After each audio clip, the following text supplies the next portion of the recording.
Good morning. Good morning. This is Kendall Askins from Stimulated Minds. Askins stimulates on all of our social media platforms, joining you another day for another Rethinking Math. And today I want to talk to you guys about hierarchy in education, and specifically in math. You know, there's a lot of times where we think that, just because someone is good at math or, they're good at certain subjects, that automatically puts them like on this pedestal or above. And so I've had so many examples, and I just want to share one. I remember I was like in my second year of teaching, and it was parent-teacher conferences, right? And I had these two parents walk in, husband and wife, and the whole time, like at the beginning, and our conferences were very short, right? But like at the beginning of the conference, I'm trying to talk about their child, and the whole time they're like, distracted. The mom is telling me how she's terrible at math, and I guess looking for some type of validation with that. And she's like, oh, my husband, he is the best, and he is the best, and he's so much smarter than me with the math and things like that. And so I'm like, keep trying to redirect, and I'm unable to redirect them, right? And then finally the husband, he like throws this paper down in front of me, right?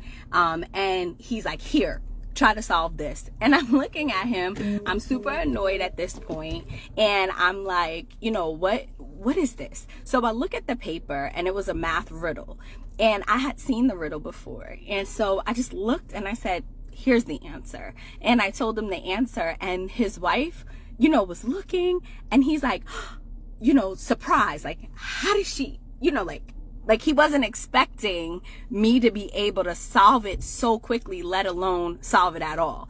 And the wife is trying to reassure him, like, is she right? And he said right. And then so from that moment, it was like I had gained his respect.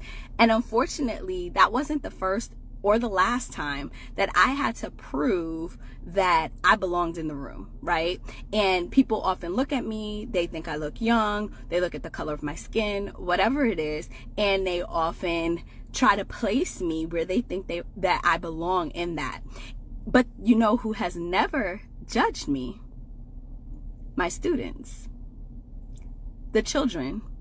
They have truly accepted who I am, trusted me with teaching them what needed to be taught, trusted the techniques and what I've asked them to do, and I have not judged them.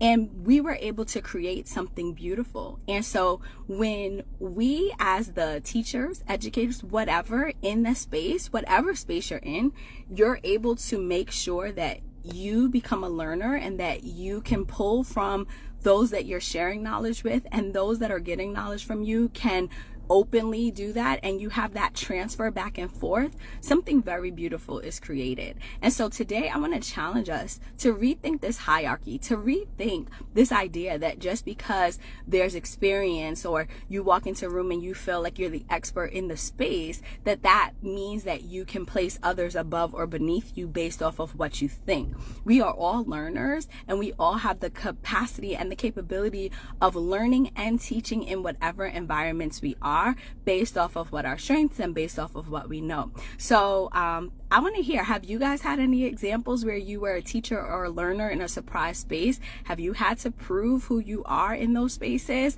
Let's hear some comments below. Like, share this video out, and I'll see you guys back here next week with another Rethinking Math. Bye.